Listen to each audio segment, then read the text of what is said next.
ചോദ്യം: ഒരു കടയുടമ സാധനങ്ങൾ 20% ഡിസ്കൗണ്ടിൽ വിൽക്കുന്നതായി പരസ്യം ചെയ്യുന്നു.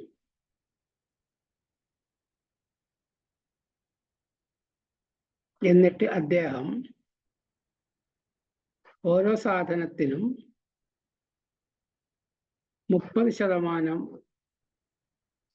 വില കൂട്ടിയിടുന്നു.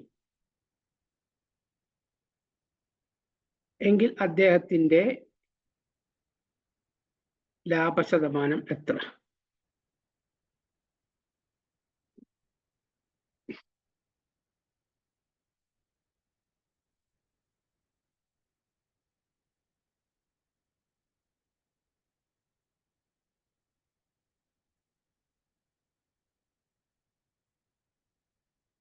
ചോദ്യം ഓക്കെ ആണെങ്കിൽ ഓക്കെ എന്ന് പറയുക. എന്തെങ്കിലും സംശയങ്ങളുണ്ടെങ്കിൽ ചോദിക്കണം. ചോദ്യം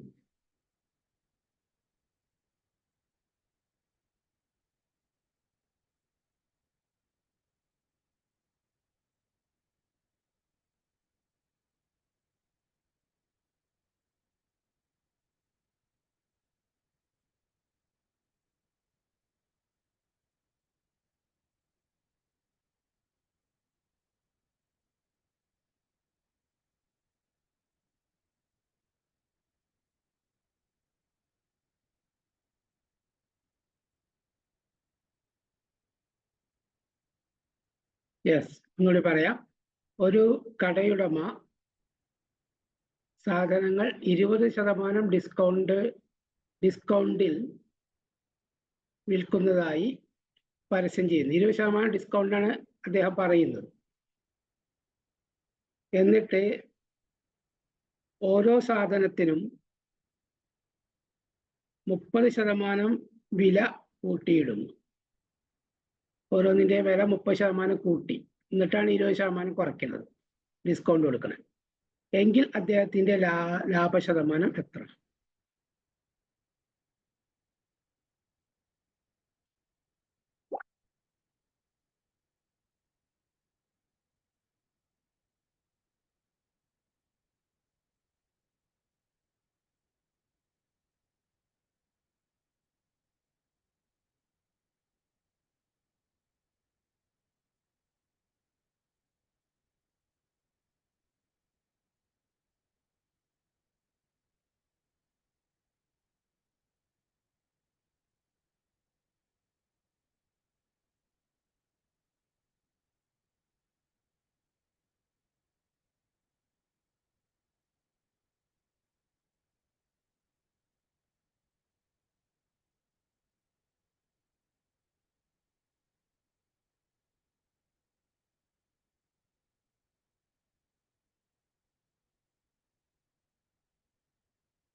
ഓക്കെ, ഉത്തരം അറിയില്ല എന്ന് പറയുന്നു.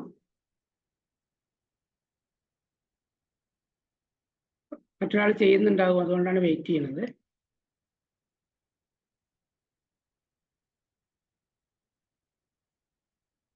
ഓക്കെ, രണ്ടാൾക്ക് ആൻസർ കിട്ടുന്നില്ല. ഓക്കെ, കുഴപ്പമില്ല. നമ്മളെ സാധനത്തിന്റെ വില 100 രൂപയാണെന്ന് കരുതുക. വാങ്ങിയ വില 100 രൂപയാണെന്ന് കരുതുക. ആ 100 രൂപയെ കൂടി 100 രൂപയുടെ 30% അയാൾ കൂട്ടിയിടുകയാണ്. അപ്പൊ എത്ര വന്നു? 130 മാറി. 130 മാറി.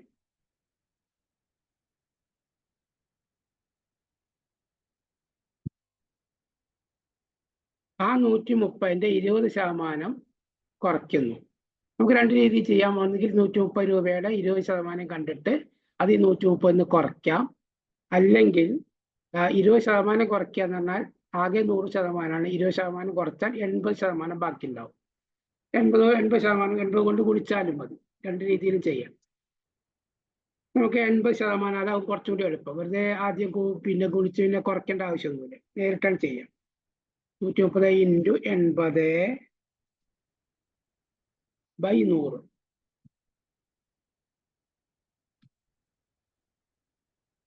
അപ്പോൾ എന്ത് സംഭവിച്ചു? ആ 100-ലെ ഒരു 0 130-ലെ 0-ആയിട്ട് വെട്ടി കളഞ്ഞു. പിന്നെ 80-ലെ ഒരു 0, രണ്ടാമത്തെ 0 പോയി. അപ്പൊ താഴെ ഒന്നുമില്ല. ബാക്കി എന്താ വരിക? 13 × 8. 13 × 8 എന്ന എത്രയാണ്? അത് 104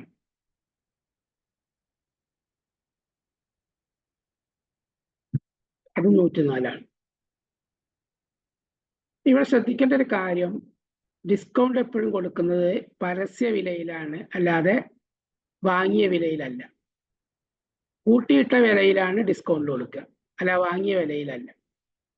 അപ്പൊ 100 രൂപ എന്നുള്ളത് 130 രൂപയായി മാറിയാൽ ആ 130-ലാണ് ഡിസ്കൗണ്ട്, അല്ല 100-ലല്ല ഡിസ്കൗണ്ട്. അത് പ്രത്യേകം ശ്രദ്ധിക്കണം. അപ്പൊ 130, അതിൽ 20% കുറച്ചാൽ 80%. 80% കൊണ്ട് വെട്ടുമ്പോൾ 104 ഇപ്പൊ എന്താ സംഭവിച്ചത്? 100 രൂപയുടെ സാധനം ആയിരുന്നു, ഇപ്പൊ 104 രൂപയ്ക്കാണ് അയാൾ വിൽക്കുന്നത്. അപ്പൊ എത്ര ലാഭമുണ്ട്? 4 രൂപ ലാഭമുണ്ട്. 4 രൂപ ലാഭമുണ്ട്. എത്രയില്? ശതമാനം കണക്കാക്കുമ്പോൾ, ലാഭശതമാനം നഷ്ടശതമാനം കണക്കാക്കുമ്പോൾ അത് വാങ്ങിയ വിലയിലേ കാണാവൂ. അത് പരസ്യ വിലയിലല്ല. പരസ്യ വിലയിൽ ഡിസ്കൗണ്ട് മാത്രമേ കണക്കാക്കുള്ളൂ, ബാക്കിയുള്ള എല്ലാം വാങ്ങിയ വിലയിലാണ് കണക്കാക്കുക. അപ്പൊ എന്ത് വന്നു? 4 രൂപ അയാൾക്ക് ലാഭം കിട്ടി. വാങ്ങിയ വില എത്രയാണ്? 100. അതിനെ 4/100-നെ 100 കൊണ്ട് ഗുണിക്കണം. അപ്പൊ ഈ 100-ഉം മറ്റേ 100-ഉം കൂടി വെട്ടിപ്പോവും. ബാക്കി എന്ത് കിട്ടും? 4% എന്ന ആൻസർ. 4%. 4%. 4% എന്നാണ് ആൻസർ കിട്ടുക. ഇത് ക്ലിയർ ആയിട്ടുണ്ടെങ്കിൽ ക്ലിയർ എന്ന് ടൈപ്പ് ചെയ്യുക. അല്ല, എന്തെങ്കിലും എവിടെയെങ്കിലും മനസ്സിലായിട്ടില്ലെങ്കിൽ അതൊന്ന് ചാറ്റ് ചെയ്യുക.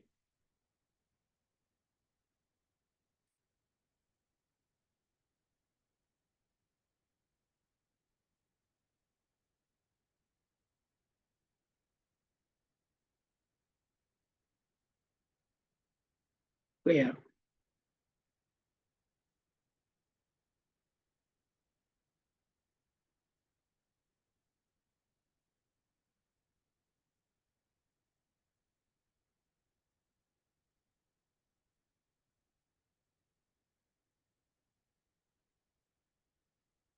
നൂറ്റിനാല് വരെ ഓക്കെ ആയി. 104 രൂപ.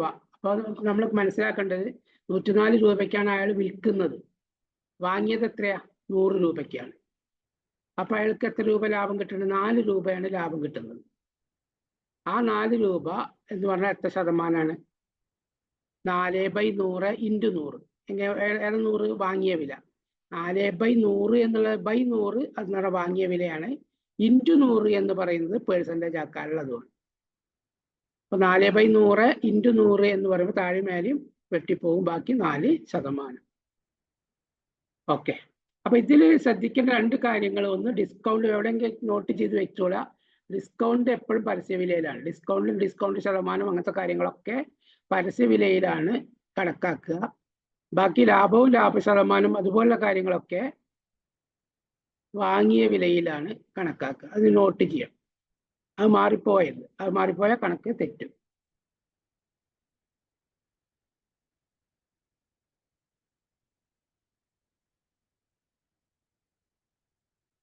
ഓക്കെ, നമുക്ക് അടുത്ത കണക്കിലേക്ക് പോകാം. ഒരാൾ ഒരു കടയിൽ നിന്നും, ചോദ്യം എഴുതുക. ഒരാൾ ഒരു കടയിൽ നിന്നും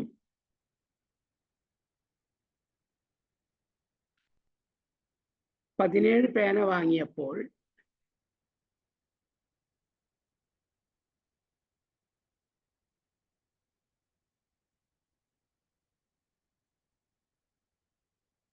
മൂന്ന് പേന സൗജന്യമായി നൽകി.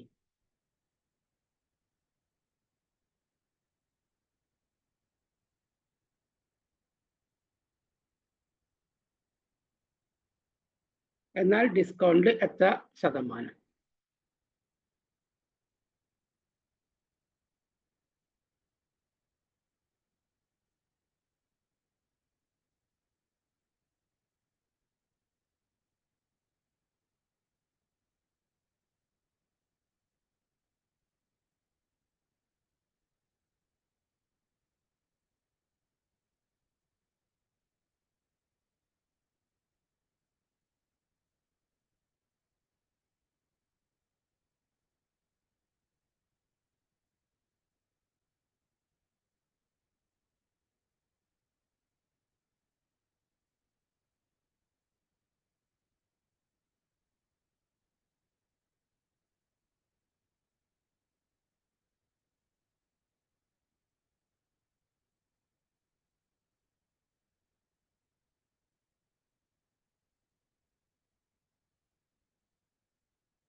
ആൻസർ കിട്ടുന്നില്ലെങ്കിൽ നോ എന്ന് കമന്റ് ചെയ്താൽ മതി.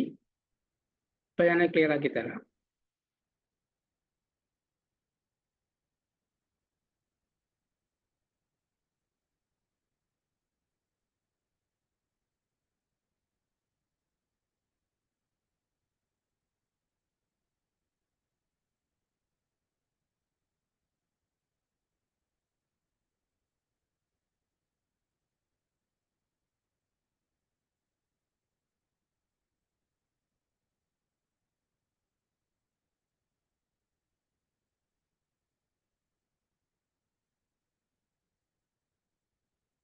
ഓക്കെ, നോ എന്ന് പറഞ്ഞിട്ടുണ്ട്. ഇവിടെ ശ്രദ്ധിക്കേണ്ട ഒരു കാര്യം, 17 പേന വാങ്ങിയപ്പോ 20 പേന കിട്ടി, 3 എക്സ്ട്രാ കിട്ടിയല്ലോ. അപ്പൊ നമ്മൾ ഈ ഡിസ്കൗണ്ടും ഇതും ആയതുകൊണ്ട് എന്താണെന്ന് വെച്ചാൽ, ഡിസ്കൗണ്ട് ആയതുകൊണ്ട് നമ്മൾ എത്ര കണക്കാക്കണം? 20 പേന വാങ്ങിയപ്പോൾ 3 പേന ഡിസ്കൗണ്ട് കിട്ടി, അതാണ് അതിന്റെ അർത്ഥം. 17 പേന വാങ്ങിയപ്പോൾ 3 കൂടി കിട്ടിയാൽ മൊത്തം 20 പേനയ്ക്ക് 3 പേനയാണ് അവിടെ ഡിസ്കൗണ്ട് കൊടുക്കുന്നത്. 40 പേന ഉണ്ടെങ്കിൽ 6 പേന അവർ ഡിസ്കൗണ്ട് കൊടുക്കും. അല്ല, 17 പേനയ്ക്കല്ല കൊടുക്കണം, 20 പേനയ്ക്ക് 3 കൊടുക്കുന്നത്. രണ്ടും കൂടി കൂട്ടണം, അവിടെയാണ് ഡിസ്കൗണ്ടിനെ ശ്രദ്ധിക്കേണ്ടത്. അപ്പൊ 20 പേനയ്ക്ക് 3 എന്ന് പറയുന്നത് അതിന്റെ അർത്ഥം എന്താണ്? 3/20. 3/20 അതിന് 100 കൊണ്ട് ഗുണിക്കണം. ശതമാനമാക്കാൻ 100 കൊണ്ട് ഗുണിക്കണം. ഇത് ഭിന്നസംഖ്യയാണ്. 3/20 എന്ന് പറയുന്നത് ഭിന്നസംഖ്യയാണ്. അതിനെ ശതമാനമാക്കാൻ എന്തുകൊണ്ട് ഗുണിക്കണം? 100 കൊണ്ട് ഗുണിക്കണം. അപ്പൊ 100ഉം ഈ 20ഉം വെട്ടിപ്പോയാൽ മുകളിൽ 5 എന്ന് കിട്ടും. അപ്പൊ 3 × 5 എത്രയാ? 3 × 5 15% എന്നുള്ളതാണ് എൻ്റെ ആൻസർ ആയിട്ട് കിട്ടുക. ക്ലിയർ ആയ ക്ലിയർന്ന് ടൈപ്പ് ചെയ്യുക. ഓക്കെ, അവിടെ ശ്രദ്ധിക്കേണ്ട ഒരു കാര്യം, 17-ലല്ല, 17-ന് 3 എന്ന് കണക്കൂട്ടരുത്, 20-നാണ് 3. അത് ശ്രദ്ധിക്കാം. അപ്പൊ അത് വെച്ചിട്ട് ആണ് കണക്ക് ചെയ്യേണ്ടത്. അത് മാത്രമേ അവിടെ ശ്രദ്ധിക്കേണ്ട കാര്യമുള്ളൂ. ബാക്കിയൊക്കെ നിങ്ങൾക്ക് അറിയാം. 3/20 × 100 ശതമാനം എന്നുള്ള കാര്യങ്ങളൊക്കെ നിങ്ങൾക്ക് അറിയാം.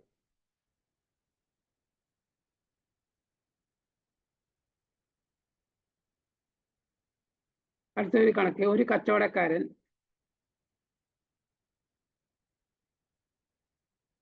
ഒരു രൂപയ്ക്ക്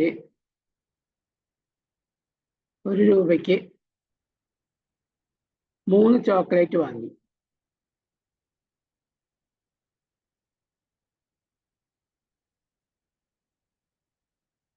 $50 ലാഭം കിട്ടണമെങ്കിൽ 50% ലാഭം കിട്ടണമെങ്കിൽ ഒരു ചോക്ലേറ്റ് എന്ത് വിലയിൽ വിൽക്കണം? ഒരു ചോക്ലേറ്റ് എന്ത് വിലയിൽ വിൽക്കണം?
കിട്ടുന്നില്ലെങ്കിൽ നോ എന്ന് കമന്റ് ചെയ്യുക. അപ്പോൾ പറഞ്ഞു തരാം. വളരെ സിമ്പിൾ ആയിട്ടുള്ള കാര്യമാണ്.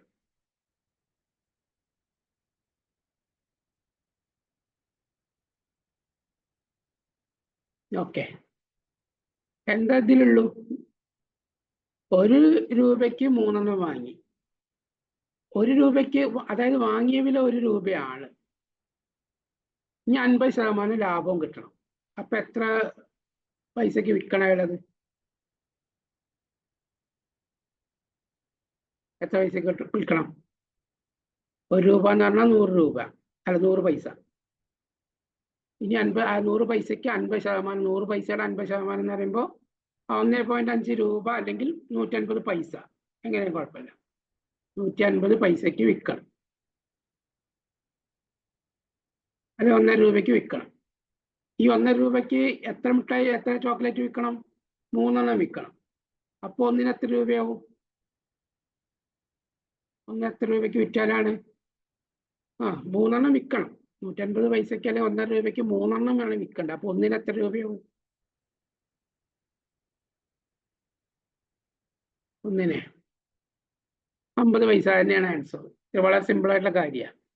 നമ്മൾ വളരെ കോംപ്ലിക്കേഷൻ ഒന്നും ആലോചിക്കേണ്ടതില്ല.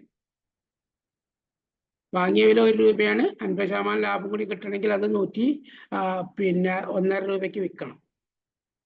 1.5 രൂപയ്ക്ക് 3 വിൽക്കണമെങ്കിൽ ഒരു ചോക്ലേറ്റിന് 50 പൈസ. അത്രേ ഉള്ളൂ.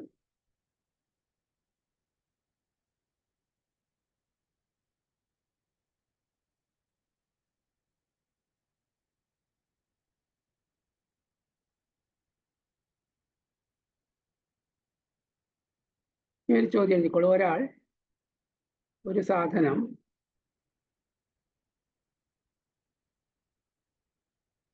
450 രൂപയ്ക്ക് വിറ്റപ്പോൾ 10% നഷ്ടമുണ്ടായി.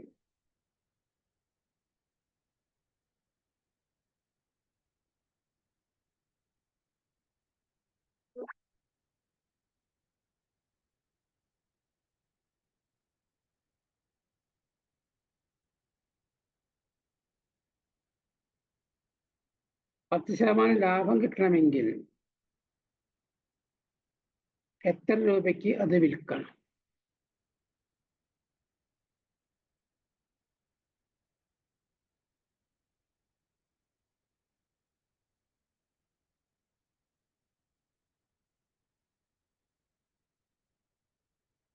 നിങ്ങൾ പറയാം, ഒരാൾ ഒരു സാധനം 450 രൂപയ്ക്ക് വിറ്റപ്പോൾ 10% നഷ്ടമുണ്ടായി. 10% ലാഭം കിട്ടണമെങ്കിൽ എത്ര രൂപയ്ക്ക് അത് വിൽക്കണം?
ഓക്കെ,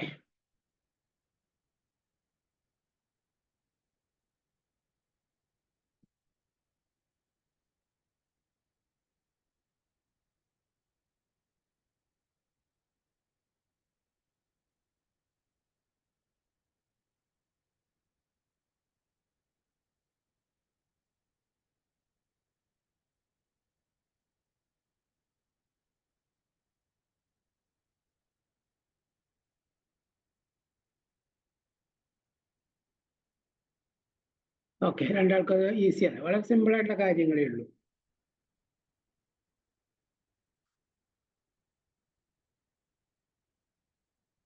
ഒന്ന് രണ്ട് കണക്കുകൾ കൂടി നമുക്ക് ചെയ്ത് നോക്കാം. ഒരു ഗൃഹോപകരണം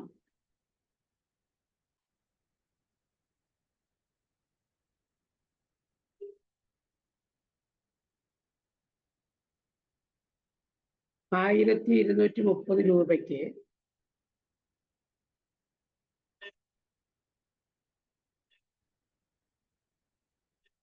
വിറ്റപ്പോൾ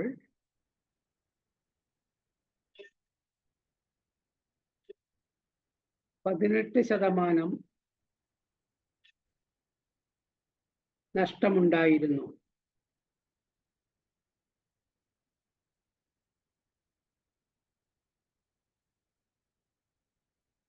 അത് ₹1600 വിറ്റിരുന്നുവെങ്കിൽ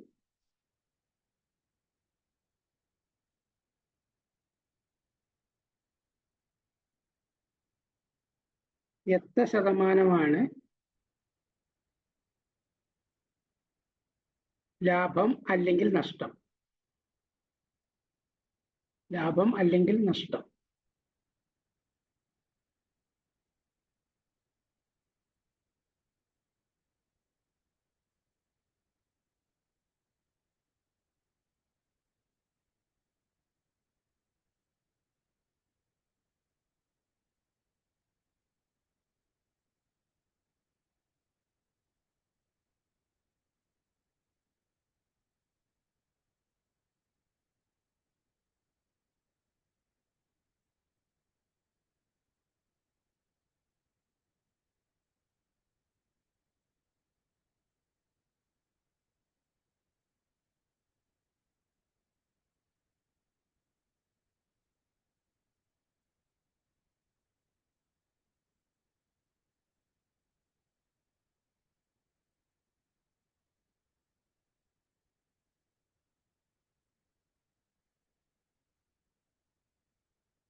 ഓക്കെ, കിട്ടുന്നില്ല.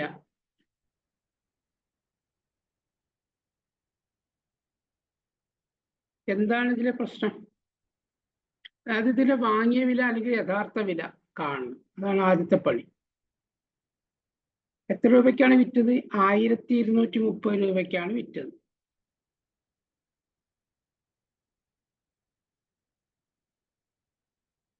₹1230 വിറ്റു. അപ്പൊ എന്ത് സംഭവിച്ചു? 18% നഷ്ടം വന്നു. ഇപ്പൊ വാങ്ങിയ വില എക്സ് ആണെങ്കിൽ അല്ലെങ്കിൽ യഥാർത്ഥ വില എക്സ് ആണെങ്കിൽ, വാങ്ങിയ വില അല്ലെങ്കിൽ യഥാർത്ഥ വില എക്സ് ആണ് വിചാരിക്കുക. എക്സ് ആണെങ്കിൽ അതിന്റെ എത്ര ശതമാനമാണ് ഈ 1230? 82%. ഓക്കെ, അപ്പോ 82%. അപ്പൊ എക്സിന്റെ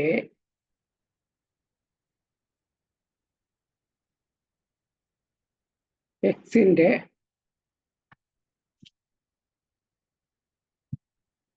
82%, 82/100.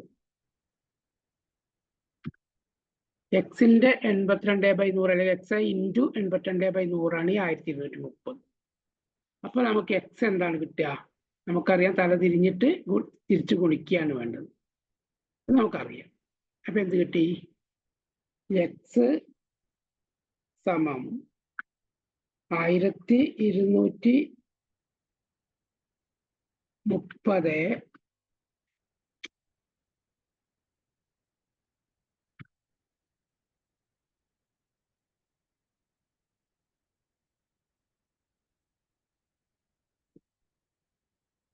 എക്സ് സമം 1230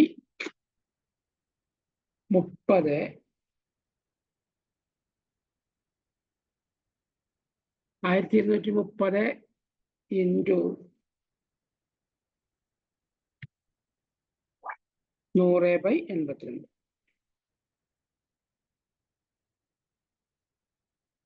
100/82 എന്ന് കിട്ടും. അത് നിങ്ങൾക്ക് ചെയ്ത് കഴിഞ്ഞാൽ 1500 എന്ന ആൻസർ കിട്ടും. നിങ്ങൾ ചെയ്താൽ മതി. 82-ഉം പിന്നെ 1230-ഉം 15, 82-ന്റെ 15 ഇറക്കിയാൽ വരിക. 15×100 1500 രൂപ എന്ന ആൻസർ കിട്ടും. അപ്പൊ നമുക്ക് വാങ്ങിയ വില അല്ലെങ്കിൽ യഥാർത്ഥ വില കിട്ടിക്കഴിഞ്ഞു. ഇനി എന്ത് ചെയ്താൽ മതി? 1500 രൂപയ്ക്കാണ് അയാൾ വാങ്ങിയത്. എത്ര രൂപയ്ക്കാണ് വിൽക്കുന്നത്? 1600 രൂപയ്ക്കാണ്. അപ്പൊ തീർച്ചയായിട്ടും അയാൾക്ക് എത്ര ലാഭം കിട്ടും? 100 രൂപ ലാഭം കിട്ടും. 100 രൂപ ലാഭം കിട്ടും. ഈ 100 രൂപ എന്തിനാണ്? വാങ്ങിയ വിലയാകുമ്പോഴാണ് കിട്ടുന്നത്. എന്ന് പറഞ്ഞാൽ ഡിസ്കൗണ്ട് ആണെങ്കിൽ മാത്രമേ പരസ്യ വിലയുള്ളൂ. ഇത് വാങ്ങിയ വിലയാകുമ്പോൾ. അപ്പൊ എത്ര വരും? ബൈ 1500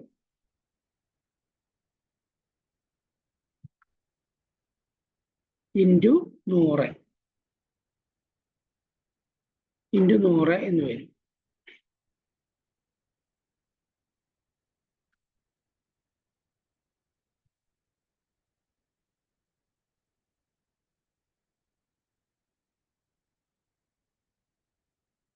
ഇൻറ്റു 100 എന്ന് വരും. അത് ചെറുതായി ചെയ്യുമ്പോൾ എത്ര വരും? 1500-ലെയും പിന്നെ 100-ലെയും 0 ഒഴിവാക്കുകയാണെങ്കിൽ ബാക്കി എത്ര വരിക? 100/15 എന്ന് കിട്ടും. സമം 100/15. 10%. അതിനെ ചെറുതാക്കിയാൽ എന്താണ്? 15 90 6 6 15 90. പിന്നെ ഒരു 10/15 വരും. ആ 10/15-നെ നമുക്ക് വീണ്ടും ചെറുതാക്കിയാൽ 2/3 എന്ന് കിട്ടും. 5 കൊണ്ട് ചെയ്ത് കഴിഞ്ഞാൽ അപ്പൊ 6 2/3 എന്ന് കിട്ടും.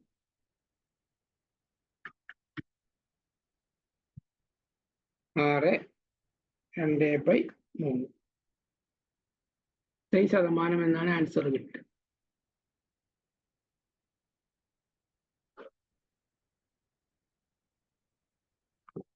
ക്ലിയർ ആയിട്ടിനെ ക്ലിയർ എന്ന് പറയാം. എവിടെയെങ്കിലും സംശയം ഉണ്ടെങ്കിൽ ചോദിക്കാം.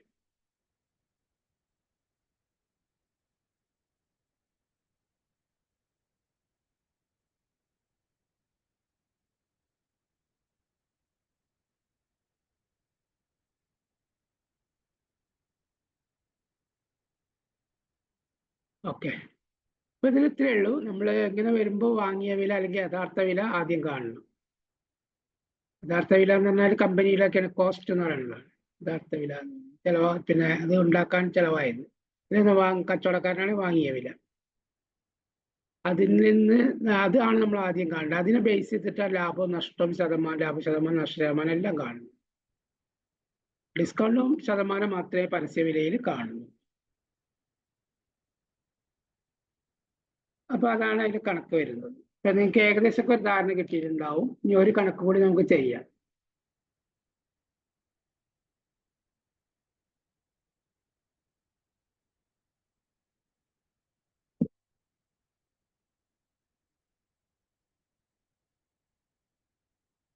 ആ ഒരു ഡിസ്കൗണ്ടുമായി ബന്ധപ്പെട്ടാണ്. അപ്പൊ ശ്രദ്ധിക്കണം, ഒരു പുസ്തകത്തിന്റെ വില 60 രൂപ.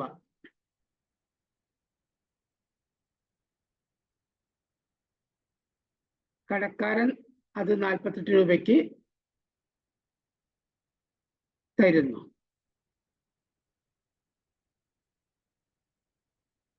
എങ്കിൽ ഡിസ്കൗണ്ട് എത്ര ശതമാനം?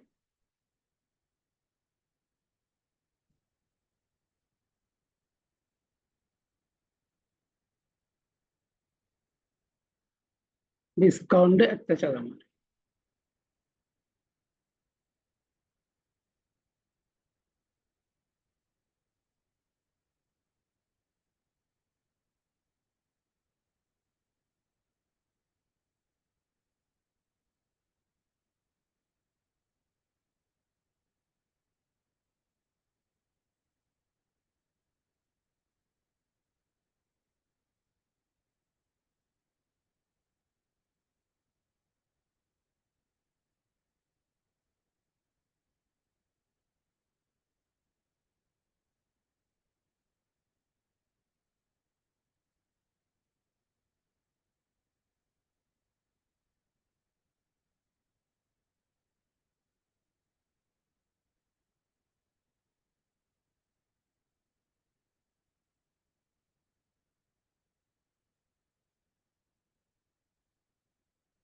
ഓക്കെ,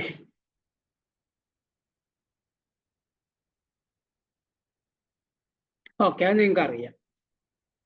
വളരെ സിമ്പിൾ ആയിട്ടുള്ള കാര്യം. 12/60 × 100 ഇത്രയേ ഉള്ളൂ.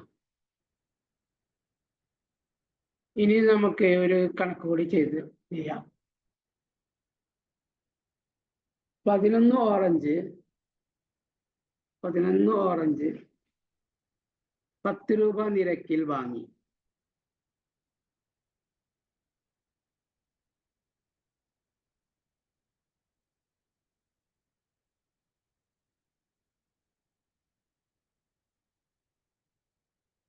പത്തെണ്ണം 11 രൂപ നിരക്കിൽ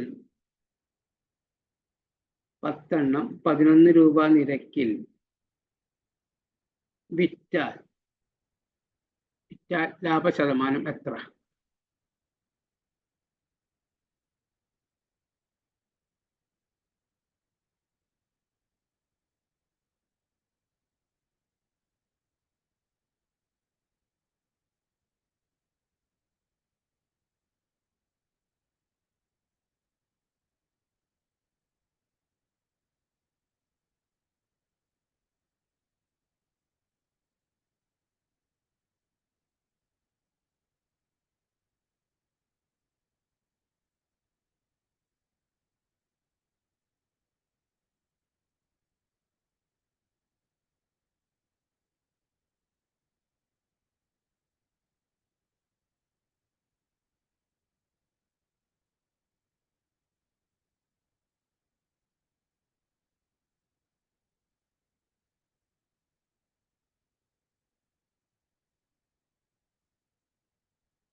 ഇങ്ങനെ പറയാം, 11 ഓറഞ്ച് 10 രൂപ നിരക്കിൽ വാങ്ങി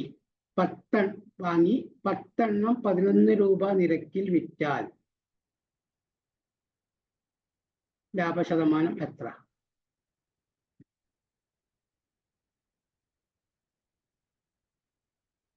ഓക്കെ,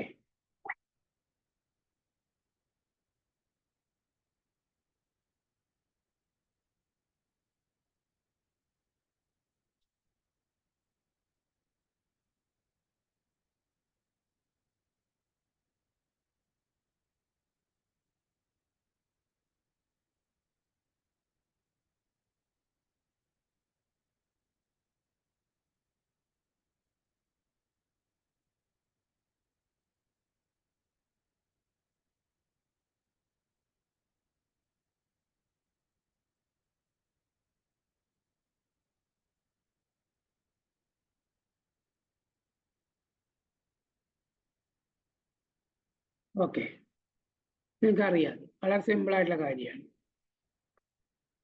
അപ്പൊ ഇത്രയാണ് നമ്മൾ പിന്നെ ലാഭവും നഷ്ടവുമായി ബന്ധപ്പെട്ട് വരുന്നത്. ഇനി എന്തെങ്കിലും സംശയങ്ങളുണ്ടെങ്കിൽ നിങ്ങൾക്കത് ചോദിക്കും, നിങ്ങൾ ഗ്രൂപ്പിൽ പറഞ്ഞാലും മതി, ഞാൻ ക്ലിയർ ചെയ്ത് തരാം. ഇന്നത്തോടുകൂടി നമ്മൾ ലാഭവും നഷ്ടവും എന്നുള്ള അധ്യായം ടോപ്പിക് അവസാനിപ്പിക്കുകയാണ്. നാളെ പുതിയ ഏതെങ്കിലും ടോപ്പിക്കുകളായിട്ട് നമുക്ക് ക്ലാസ് തുടരാം. തൽക്കാലം ഇന്ന് ക്ലാസ് അവസാനിപ്പിക്കുകയാണ്. Thank you for your corporation.